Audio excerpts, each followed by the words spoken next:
बोलो बांके बिहारी लाल की जय, कृष्ण कन्हैया की जय। कहते हैं कि आज हम शुरू करते हैं कृष्ण और राधा की इच्छाओं से। कहते हैं एक बार निकुंज में जब राधा जी कृष्ण से मिलने गईं, तब कृष्ण जी से बोली, क्या बोली, बहुत सुंदर, देखिए, तुम बांसुरी क्यों बजाते हो? तो उसका जवाब देखिए कितना, कृष्ण जी का उत्तर सुनिए। कृष्ण कहते हैं, तुम्हें बुलाने के लिए। राधा जी कहती हैं, जब तुम बांसुरी बजाते हो तब मैं सब कुछ भूलकर, सब छोड़ छाड़ कर भागी चली आती हूँ। अब कृष्ण कहते हैं, ऐसा क्या है मेरी बांसुरी में, बताओ। राधा जी कहती हैं, कृष्ण तुम प्रेम हो, ये विरह कभी नहीं करना। यही कृष्ण जी की 3 इच्छाएं कहते अधूरी थी, यही इच्छाएं अधूरी थी। राधा जी ने कहा था विरह कभी नहीं करना, तुम प्रेम हो। तभी तो कृष्ण जी ऐसा उपदेश देते हैं, क्यों रोते हो मन का न होने पर। कहते हैं तभी तो इन्होंने अपने उपदेश में कहा है कि पूरा होने पर क्यों रोते हो, जो लिखा वो होकर रहेगा। एक रास्ता बंद करने से पहले भगवान 10 रास्ते खोल देते हैं। गर्मी के मौसम में पत्ते सूखने के बाद भी पक्षी घोंसला नहीं छोड़ते, क्योंकि वो भी जानते हैं कि फिर से बरसात आएगी और पेड़ पर नए पत्ते आएंगे।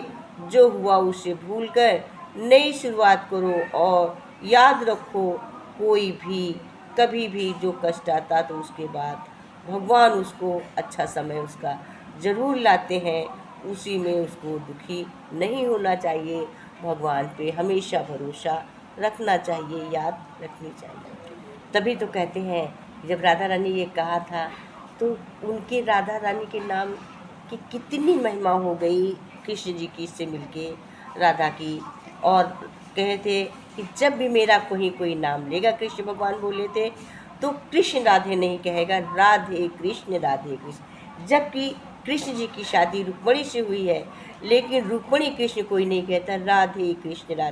कृष्ण जी ने कहा था जब भी नाम लेगा तो राधे कृष्ण, तुम्हारे हमारे नाम से पहले तुम्हारा नाम हमेशा ले। जब कहती हमसे विरह नहीं करना, तब कृष्ण जी ने यही कहा था, विरह हमारे नाम से तुम्हारा विरह नहीं हट सकता है, मेरे नाम के साथ ही तुम्हारा नाम जुड़ा रहेगा। हमारा नाम लेने से पहले तुम्हारा नाम सदैव सदैव लिया जाएगा। तभी तो कहते हैं श्री राधा रानी नाम की महिमा अनंत है।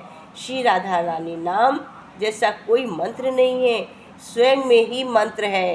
श्री राधा रानी के नाम का इतना प्रभाव है कि सभी देवता, यहाँ तक कि भगवान भी राधा जी को भजते हैं। साक्षात भगवान श्री कृष्ण जी राधा रानी के चरणों की सेवा करते हैं। श्री राधा रानी के नाम का जो आश्रय लेते हैं, उनके आगे भगवान विष्णु सुदर्शन चक्र लेके चलने लगते हैं और पीछे भगवान शिव जी त्रिशूल लेके चलते हैं, जिसके दाएं स्वयं इंद्र ब्रज लेके चलते हैं और बाएं वरुण देवता छत्र लेके चलते हैं। ऐसा प्रभाव है हमारी प्यारी सी राधा रानी का नाम।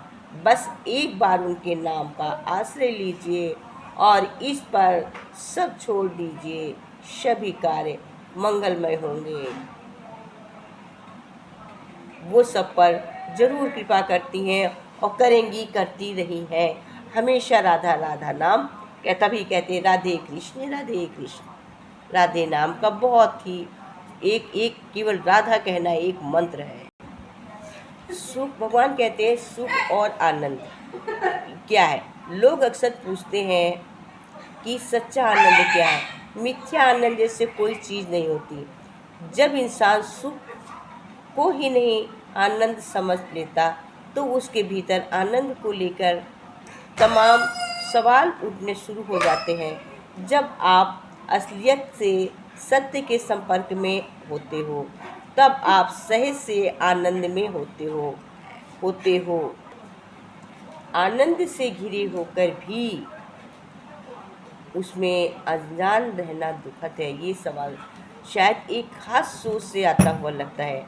अगर मैं सूर्यास्त को निहारते हुए आनंद का अनुभव करता हूँ तो क्या ये सच्चा आनंद है?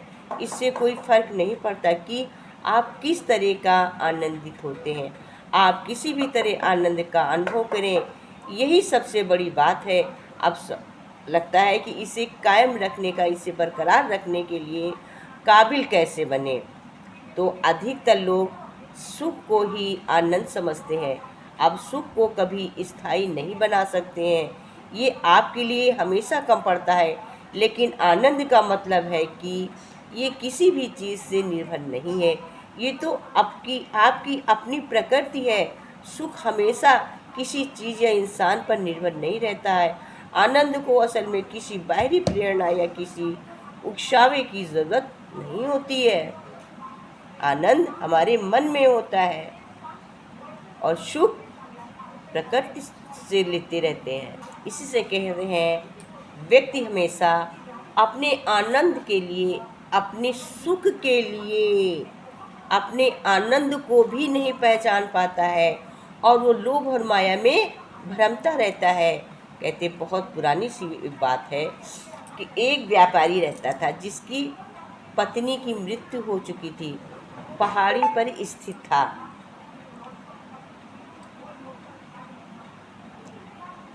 अपने घर से वो अकेला मैदान की ओर नीचे शहर में जाता था और चीज़ों को खरीद फरोख्त करता था। एक दिन उसने मार्ग में मन बदलाव के लिए किसी और जगह जाने का सोचा। वो एक पहाड़ पर वादियों और जंगलों का नज़ारा लेने चला गया। कड़ी दोपहरी में उसे नींद आने लगी। उसने सुस्ताने के लिए कोई जगह ढूंढनी चाहिए। उसे एक छोटी सी गुफा मिल गई। वो भीतर जाकर सो गया। जागने पर उसने पाया कि उस गुफा में कुछ था। उसने टटोल तो पाया वो 7 घड़े रखे थे। डरते डरते उसने एक घड़े का ढक्कन खोला। घड़े में सोने के सिक्के भरे थे। एक एक करके उसने 5 घड़े खोलकर देखे। सभी में सोने के सिक्के थे। छठे घड़े में उसे एक पुराना कागज का टुकड़ा भी मिला, जिस पर लिखा था, इन सिक्कों को ढूंढने वाले सावधान हो जाओ। ये सभी घड़े तुम्हारे हैं, लेकिन इन पर एक सांप है। इनको ले जाने वाला उस सांप से कभी मुक्त नहीं हो पाएगा। उत्सुकता में बड़ी शक्ति है, पर लालच उससे भी बलवान है। व्यापारी सभी घड़ों को किसी तरह अपने घर ले गया। फिर उसने सोचा कि सारे सिक्कों की गिनती कर ली जाए। एक एक करके उसने 6 घड़ों के मौजूद सिक्कों की गिनती कर ली, लेकिन 7वां घड़ा आधा ही भरा हुआ था। व्यापारी बहुत दुखी हो गया। सांप की बात कहने वाले कागज को वो बेकार समझकर फेंक चुका था। उसे वो पता नहीं था कि अब व्यापारी के मन में और अधिक लालच आ जाता। इससे 7वें घड़े पर पूरा भरना। उसने सोचा कि 7वां घड़ा पूरा क्यों नहीं भरा है। अब उसको और मन में लालच आने लगा, क्योंकि उतने तो घड़े उसने पा गए। उसने कागज भी फेंक दिया। अब वो सोच रहा कि मैं पढ़ लेता, शायद उसके घड़े और कहीं होते, हम पा जाते। इतने पा के खुश नहीं हुआ। उसको ये भी नहीं उत्साह कि सांप लगेगा। उसने घड़ों को भी ले लिया और वो फिर भी सोच रहा कि अभी 7वां घड़ा भरा हुआ कि नहीं, आधा क्यों। तो ये कहते हैं इंसान लोभ और लालच में अंधा हो जाता है। ये उसने ये नहीं समझा कि सांप लगेगा मतलब श्राप लगेगा तो क्या होगा। उसको ना सोचकर उसने उनको सारे सिक्कों को अपने पास रख लिया। अब उन सिक्कों को रखकर उसकी बहुत थोड़े दिन बाद तबीयत खराब हो गई। फिर उसने सोचा कि इन सिक्कों में से कुछ सिक्के हम दान में दे देंगे। इसका गंगा स्थान में जाकर वहाँ हम पंडितों को भोजन करा देंगे। उसने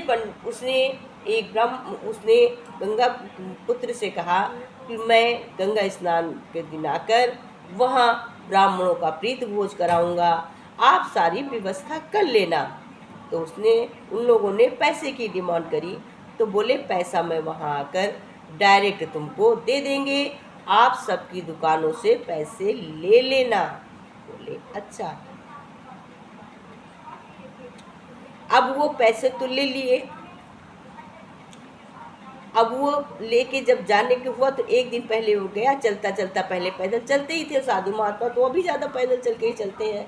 तो जिस जिस जिले में चलना होता है थोड़ा सा, तो वो पैदल ही चलते हैं। एक महात्मा, एक मतलब जानने वाले के जिनके घर जाते हैं, रुके। उन्होंने देखा कि इनके अंदर ये सिक्के खनखना रहे हैं। उसने इस जो दिया सिक्का रखते देख लिया, कहे अच्छा। उन्होंने रात को क्या किया, ये सो गए और उसने क्या किया, सारे सिक्के सोने के निकाल लिए। अब सारे सिक्के निकाल के उसने इसमें कंकड़ पत्थर डाल दिए। अब रात को ये सो गए और सुबह उठे और लेके उसको चल दिए। वहाँ गए, खूब दान पुण्य किए, खूब खिलाया पिलाया। अब भाई जब पैसा देने की बारी आई तो महात्मा ने कहा पैसे बिल्कुल दे रहे हैं। अब जब उसको खोलते तो उसमें पत्थर गिरते, पैसे तो निकलते ही नहीं।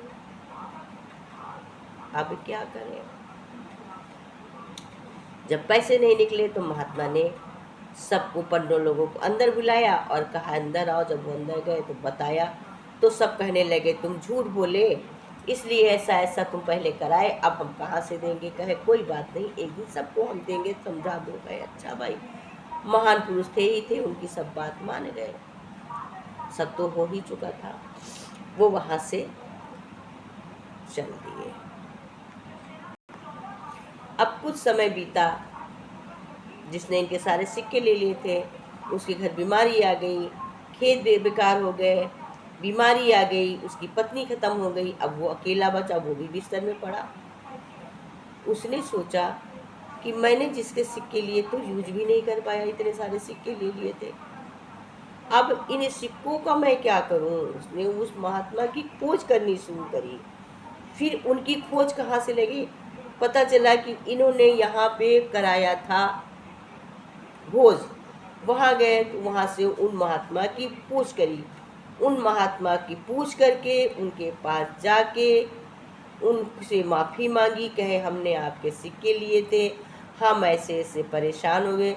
उन्होंने कहा तुमने नहीं लिया, ये तो विधाता ने मेरे लिए लिखा ही था कि हमको ऐसे अपयश लगेगा, सो लगा है। तुमने तो सिक्के बस इतने दिन के ही लिए लिया था, हमें मालूम था। हमने वहाँ भी कहा था कि 1 साल के अंदर तुमको उन सारे सिक्के वापस कर देंगे, सबको दे जाएंगे, हिसाब कर देंगे। हमें मालूम था कि तुम दे दोगे, तुम क्यों परेशान हो, तुमको तो हमें दे ही देना था, तुमको तो इतने दिन के लिए ही तुमने लिया था। और उसने उनको सारे सिक्के दिए, माफ़ी मांगा। उसका घर भी बेचारे का ऐसा हुआ। बोले कि अब तुम सत्संग करो, सही रास्ते पे चलो तो तुम स्वस्थ रहोगे। और वो महात्मा जाके वहाँ सारा हिसाब किए, बताए कि ऐसा ऐसा हुआ था। उन लोगों ने कहा कि पहले तुम उनके घर चले गए होते तो हम इतने दिन झूठे न रहते। उन लोगों ने कहा नहीं, ये सिक्के अगर हम पहले ले लेते तो वो समझ न पाता। प्रभु ने समय का विधान लिखा था कि इन सिक्कों को कितने दिन वो रखेगा, तब उसको इन सिक्कों से उसे सीख मिलेगी, पछतावा होगा। तो ऐसा होता है, हमें किसी की चीज़ रख के कोई लाभ नहीं मिलता बेईमानी से।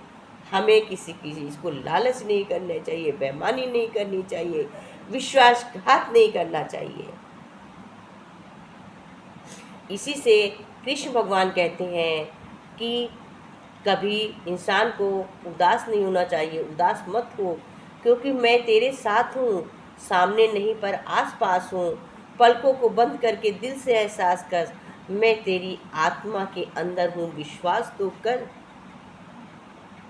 देखो, भगवत गीता के पहले अध्याय श्लोक 41 में कहा है कि अधर्म भिवा तो कृष्ण प्रदुष्यत कुल स्त्रियाँ स्त्रीषु दुष्टाय वाष्णयो जयन्ते वर्ण संकट करा। इसका मतलब है कि अधर्म की प्रबलता के साथ कृष्ण कुल की स्त्रियां दूषित हो जाती हैं। भगवान कहते हैं कि जहाँ अधर्म की प्रबलता होती है, प्रबलता के साथ कृष्णा कुल की स्त्रियाँ दूषित हो जाती हैं और स्त्रियों के दुराचारिणी होने से वंशी अवांछित संतानें जन्म लेती हैं। जब स्त्रियाँ दूषित हो जाती हैं तो उनकी संतानें भी दूषित उत्पन्न होती हैं। और इसी तरह भगवत गीता के 18वें अध्याय में 14वां माने 14 श्लोक का जो अर्थ है, हिंदी में बोलते तो हिंदी में ही बोलेंगे। कर्मों की सिद्धि के कारण अधिष्ठान करता अनेक प्रकार के कारण विभिन्न प्रकार की अलग अलग चेष्टाएं और 5वां करण है दैव संस्कार। तभी तो भगवान कहते हैं सार रूप में कि जो हुआ अच्छा हुआ, जो हो रहा अच्छा हो रहा, जो होगा अच्छा होगा, जो आवर्तमान में अच्छा, अब भविष्य में जो होगा वो उससे भी अच्छा होगा। उसी में बिलीव करो, उसी में विश्वास करो। तुम क्या लाए थे, क्या खो दिया, क्या पैदा किया, क्या नष्ट किया। तुमने जो लिया यहीं से लिया, जो दिया यहीं पे दिया। और जो आज तुम्हारा है कल किसी और का था, कल किसी और का होगा। परिवर्तन ही संसार का नियम है, परिवर्तन ही संसार का ये गीता का सार है। गीता पूरी हम पढ़ते हैं, पूरी गीता का अर्थ बिल्कुल सबका निचोड़ है कि ना हम कुछ लाए ना हम ले जाएंगे। जो है सबसे अच्छा है, होगा उससे अच्छा है, उसी में हमें बिलीव करना चाहिए, विश्वास करना चाहिए और प्रभु की रज़ा में राज़ी रहना चाहिए। तभी तो कबीरदास जी अपने बहुत अच्छा बोले हैं, मनुष्य जन्म दुर्लभ है, मिले न बारंबार, तत्वर से पत्ता टूटे गिरे बहु न लागे डाल। कबीरदास जी ने बहुत अच्छा से समझाया है। क्या कहा है? मानुष जन्म दुर्बल है, मिले न बारंबार। मनुष्य का जन्म बार बार नहीं मिलता है। हे मानो, ये जन्म बहुत कीमती है, तुम्हें बहुत कठिनता से प्राप्त होता है, ये तुम्हें बार बार नहीं मिलता है। इस शरीर के रहते रहते शुभ कार्य करो, परमात्मा से जुड़ो, भक्ति भाव अपनाओ, अन्यथा शरीर शून्य होने पर पुनः तुम्हें शरीर ये मिले कोई ज़रूरी नहीं है। जिस प्रकार डाली से पत्ता टूटकर गिर जाता है तो क्या आप उसमें चिपका पाते हैं? नहीं चिपका पाते हैं। जोड़ पाते हो? नहीं जोड़ पाते हो। हाँ, ये ज़रूरी है भी नहीं है, ये ज़रूरी भी नहीं, पर प्रायः होता है, हो जाता है कि कुछ लोग ऐसे होते हैं जिनके हाथों से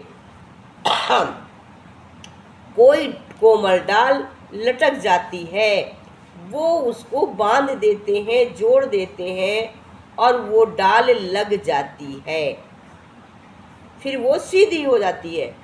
इसका मतलब ये होता है, पत्ती गिर के नहीं टूटी, लेकिन इसका मतलब क्या हुआ कि कोई ऐसा होता है जो डाली को बांध देता है और वो चल जाती है।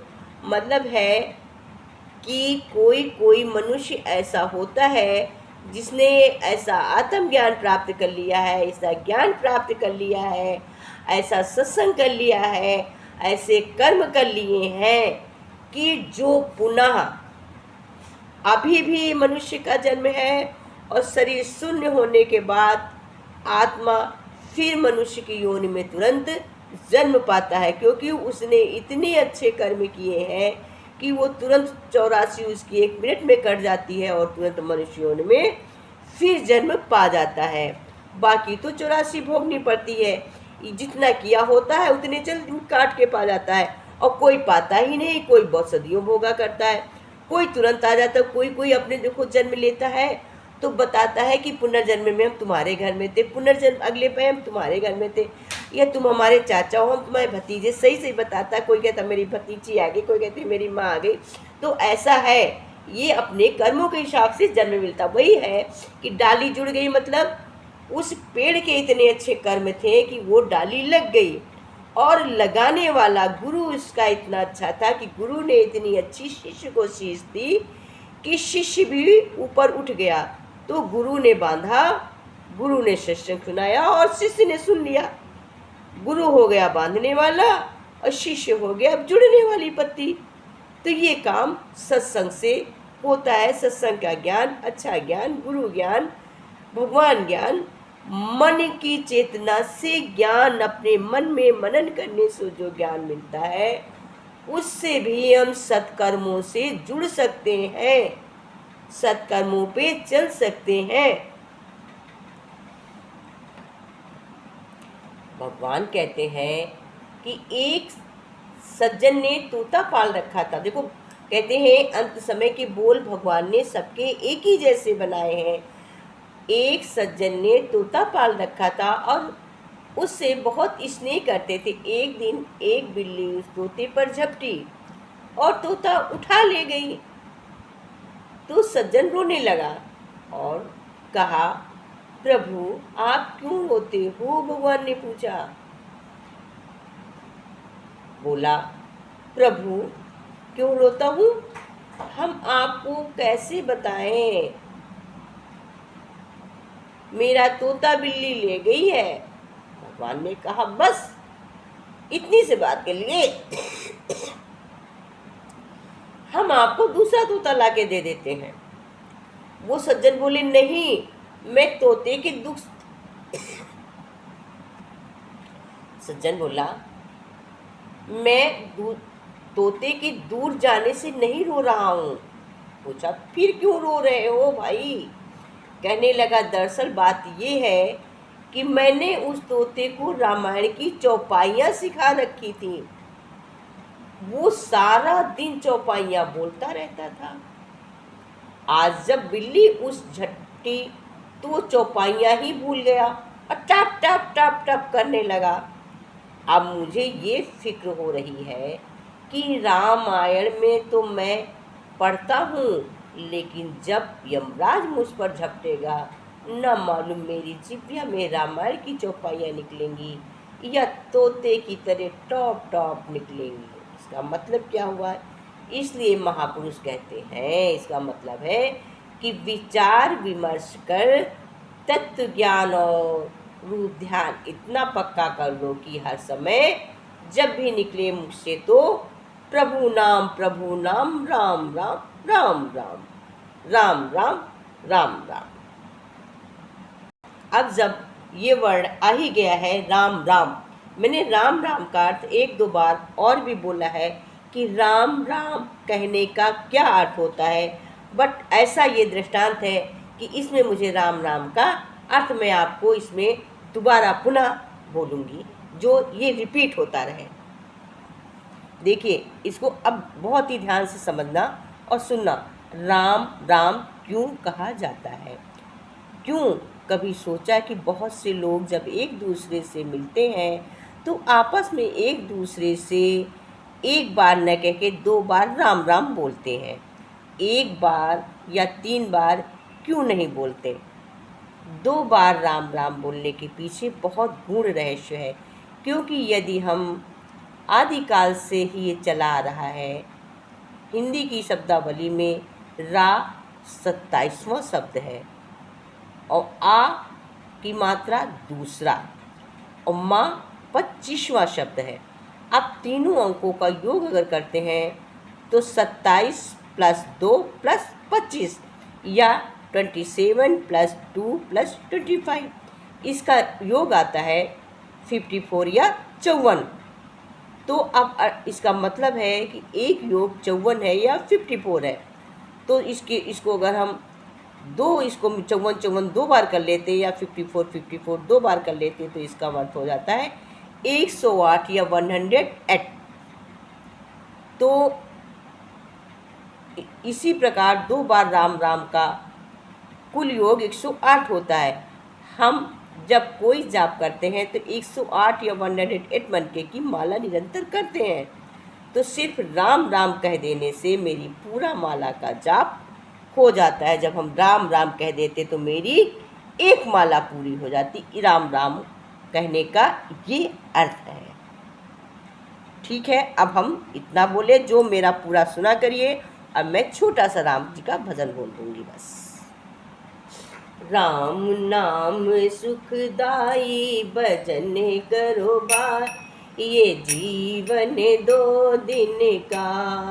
राम नाम सुखदाई भजन करो भाई, ये जीवन 2 दिन का।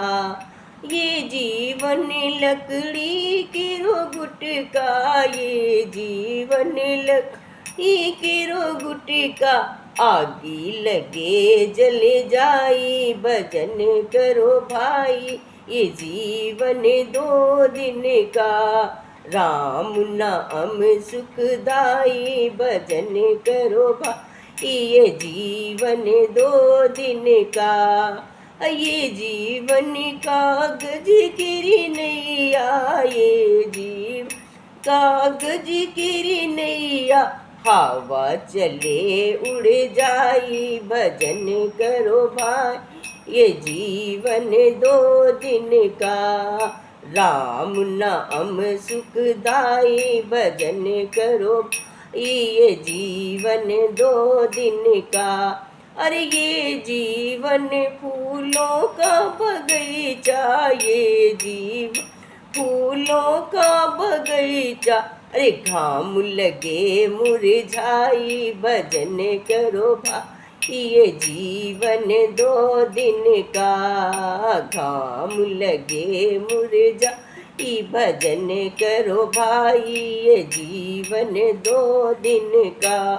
राम नाम सुखदाई भजन करो भाई, ये जीवन 2 दिन का। राम कृष्णा नाम सुखदाई भजन करो भाई, ये जीवन 2 दिन का। अरे ये जीवन सपने गिरा डेरा, ये जीवन सपने गिरा डेरा। आँखी खुले उड़ जाई भजन करो भाई, ये जीवन 2 दिन का। आँखी खुले उड़ भजन करो भाई, ये जीवन 2 दिन का। राम नाम सुखदाई भजन करो, ये जीवन 2 दिन का। बोलो बाके बिहारी लाल की जय, श्री रामचंद्र भगवान सभी की। ओम श्री बाके बिहारी राधा रानी सरकार की जय। भी राधा रानी की कितनी महिमा सुनी, हमारी राधा रानी सरकार की जय। आज के आनंद की जय।